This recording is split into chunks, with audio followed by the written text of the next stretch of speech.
सुप्रभात प्यारे बच्चों, कैसे हैं आप सभी। मुझे आशा आप सभी बहुत अच्छे होंगे। तो आइए बच्चों शुरू करते हैं हमारी ये कक्षा। आज हम पढ़ेंगे हमारा पाठ 10 जिसका नाम है संधि यानी कि जॉइनिंग ऑफ लेटर्स। ठीक है, तो बच्चों शुरू करें।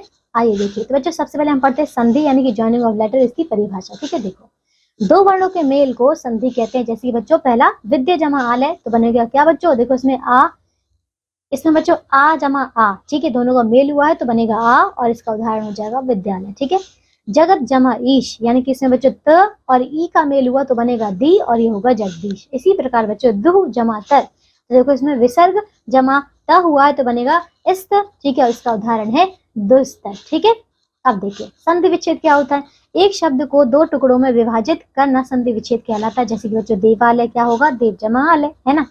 याद रखें, देखो क्या संधि में प्रथम शब्द का अंतिम एवं द्वितीय शब्द का प्रारंभिक वर्ण मिलता है। संधि विच्छेद करते समय दोनों शब्दों का अपना अपना स्वतंत्र अर्थ निकालना चाहिए। ठीक है बच्चों, ये नियम को याद रखिएगा। अब देखिए बच्चों संधि के भेद, यानी कि बच्चों संधि के 3 भेद होते हैं। कौन कौन से, पहला स्वर संधि, फिर बच्चों स्वर संधि के भी अलग भेद है। तो ये है बच्चों दीर्घ, गुण, वृद्धि, यण, अयादि अयादि दोबारा बोलिए।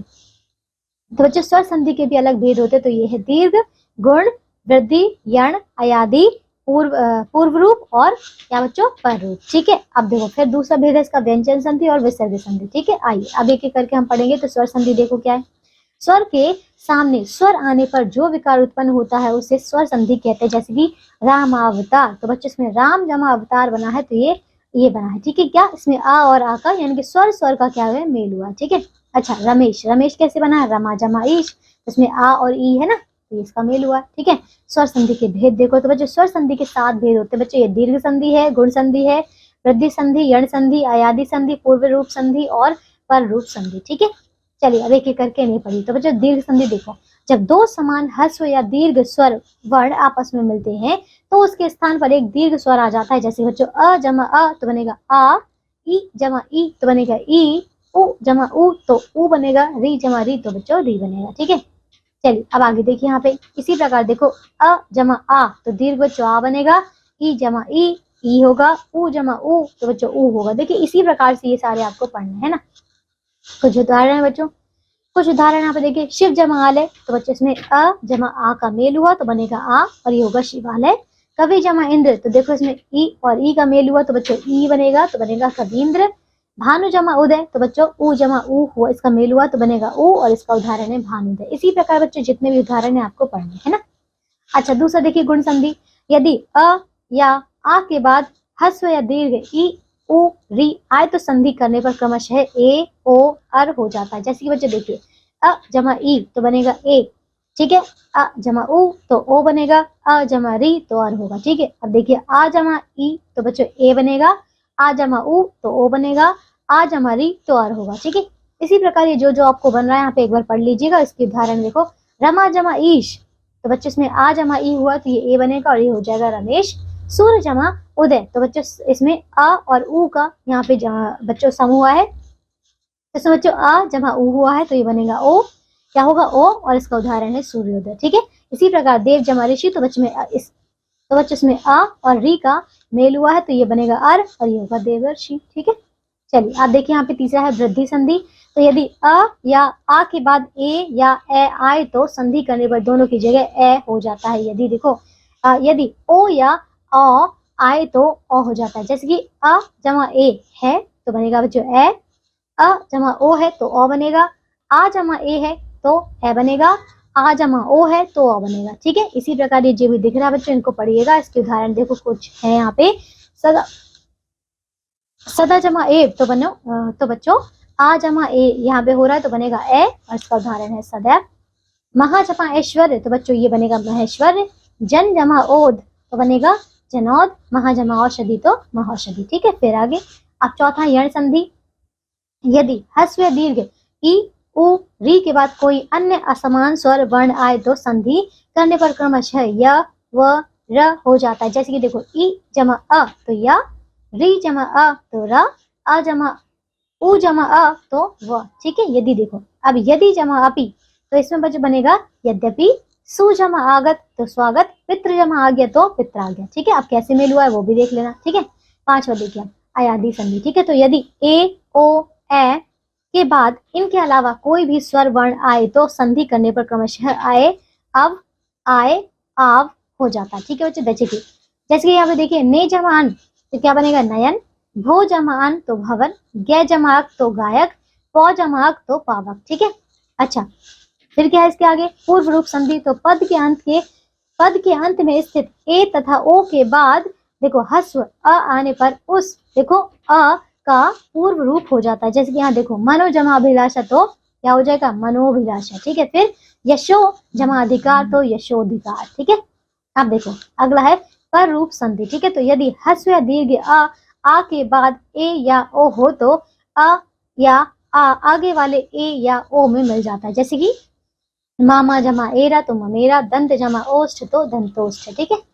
समझ गए। अब देखिए दूसरा भेद बच्चों व्यंजन संधि। ठीक है, तो व्यंजन जमा स्वर का व्यंजन के साथ स्वर या व्यंजन का मेल होने पर जो विकार उत्पन्न होता है उसे हम व्यंजन संधि कहते हैं। जिसके बच्चों पहले देखिए त से परे च, ज, ट, ड, द, ल, न में से कोई वर्ण आए तो त उसी वर्ण के रूप में बदल जाता है। जैसे कि सत जमा चित तो सचित, सत जमा जन तो सज्जन, तत् जमा लीन तो तल्लीन, जगत जमा नाथ तो जगन्नाथ। ठीक है, दूसरा देखो त से परे श हो तो त का च और श का छ हो जाता है। जैसे कि उत जमा श्वास तो उच्छ्वास, सत जमा शास्त्र तो क्या हो जाएगा सच्चास्त्र। ठीक है, अब देखो तीसरा क्या है त से परे यदि ह हो तो त का द और ह का घ हो जाता है। देखिए बच्चों जैसे कि उत जमा हार तो उद्धार, उत जमा हरण तो उद्धरण। ठीक है, फिर अब देखो अगला है यदि शब्द में स्थित री र श के बाद न हो तो न का ण हो जाता है। जैसे कि कृष्ण जमा न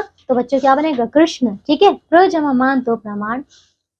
पांचवा नियम है किसी वर्ण के प्रथम वर्ग बच्चों क, ट, च, त, प के बाद कोई स्वर वर्ण या किसी वर्ग का तीसरा चौथा ठीक है वर्ण जैसे कि ग, घ, ज, झ, ण, ड, ढ़, ठीक है द, ध, व, त्र या य, र, ल, व अथवा ह हो तो उसका वर्ण का तीसरा वर्ण हो जाता है। जैसे कि देखो दिक जमा अंबर तो दिगंबर, अच जमा अंत तो अजंत, षट जमा दर्शन तो षट दर्शन। ठीक है, समझ गए। इसी प्रकार से आप देखो यहाँ पे ठीक है कुछ और उदाहरण है ये भी पढ़िएगा। छठा देखो क्या नियम है म के बाद क से म तक के वर्णों में से कोई भी वर्ण हो तो म का अनुसार या उसी वर्ग का पंचम वर्ण हो जाता है। जैसे देखो सम जमा कल्प तो संकल्प, ठीक है, फिर सम जमा पूर्ण तो संपूर्ण, सम जमा गत तो संगत, है ना। सातवां नियम है यदि म के बाद क से म तक के वर्णों को छोड़कर अन्य कोई व्यंजन वर्ण हो तो म का अनुस्वार हो जाता है। जैसे कि सम जमा हार तो संहार, ठीक है, संहार हो जाएगा। सम जमा बत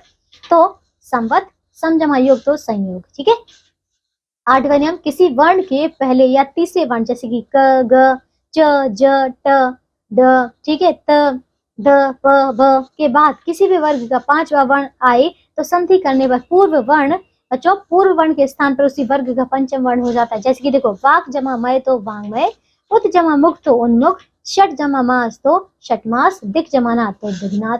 ठीक है, अब देखो नवा छ से पूर्व वर्ण होने पर छू से देखो पहले च लग जाता है। जैसे देखो आ जमा छादन तो आच्छादन, स्व जमा छंद तो स्वच्छंद, वि जमा छेद तो विच्छेद। ठीक है, 10वां नियम देखिए स से पूर्व आ के अलावा अन्य कोई स्वर वर्ण हो तो स का श हो जाता है। ठीक है, जैसे कि अभि जमा सेक तो अभिषेक। ठीक है, अब देखिए तीसरा भेद बच्चों यह है विसर्ग संधि। ठीक है, देखो तो यहाँ पे क्या है देखो विसर्ग जमा स्वर या फिर बच्चों व्यंजन। ठीक है, तो विसर्ग के बाद या स्वर या व्यंजन वर्ण के आने पर जो विकार उत्पन्न होता है उसे विसर्ग संधि कहते हैं। जैसे कि मनः जमा हर तो मनोहर, मनः जमा योग तो मनोयोग, रजः जमा गुण तो रजोगुण। ठीक है, अब देखिए इसका पहला भेद क्या विसर्ग का क्या ओ, ठीक है, विसर्ग का ओ। देखो यदि विसर्ग से पहले अ हो और उसके बाद किसी वर्ग का तीसरा चौथा पांचवा या य, र, ल, व हो तो विसर्ग का ओ हो जाता है। ठीक है बच्चों, जैसे कि रजह जमा गुण तो रजोगुण। ठीक है, अच्छा दूसरा देखिए विसर्ग का र। ठीक है, तो आ के अलावा विसर्ग से पहले अन्य कोई भी स्वर वर्ण हो तथा उसके बाद किसी भी वर्ग का तीसरा पांचवा वर्ण या य, र, ल, व हो तो विसर्ग के स्थान पर र हो जाता है। ठीक है बच्चों, जैसे कि निह जमा गुण तो निर्गुण, निह जमा जन तो निर्जन, निह जमा मम तो निर्गम। ठीक है, अच्छा तीसरा देखिए विसर्ग के बाद तो बच्चों च या छ होने पर विसर्ग का श हो जाता है। जैसे कि निह जमा छल तो निश्चल, ठीक है। निह जमा चिंत तो निश्चिंत। फिर अब देखिए चौथा, तो श स विधान यदि विसर्ग के, ठीक है, यदि विसर्ग के बाद त थ हो तो विसर्ग का श हो जाता है, जैसे कि तथा त थ हो तो विसर्ग का स हो जाता है, जैसे कि बच्चों देखिए दुह जमा ट तो दुष्ट हो जाएगा, निह जमा संदेह तो निसंदेह हो जाएगा, ठीक है। पांचवा है, यदि ई ऊ के बाद विसर्ग, देखो विसर्ग हो और उसके बाद क ख या प फ हो तो विसर्ग का श हो जाता है, जैसे कि पुह जमा कर तो पुष्कर, निह जमा फल तो निष्फल, ठीक है। तो बच्चों देखिए ये था हमारा पाठ, जिसमें हमने अच्छी तरीके से यहाँ पे संधि को समझ लिया है। मुझे आशा है कि आपने भी अच्छे से पढ़ लिया होगा, ठीक है। तो आज के लिए बच्चों सिर्फ इतना ही, अब हम मिलेंगे अगली कक्षा में, तब तक के लिए आप इसका बार बार इन शब्दों को याद कीजिए, उदाहरणों को पढ़िए और अपना ध्यान रखिए, स्वस्थ रहिए, ठीक है। बाय।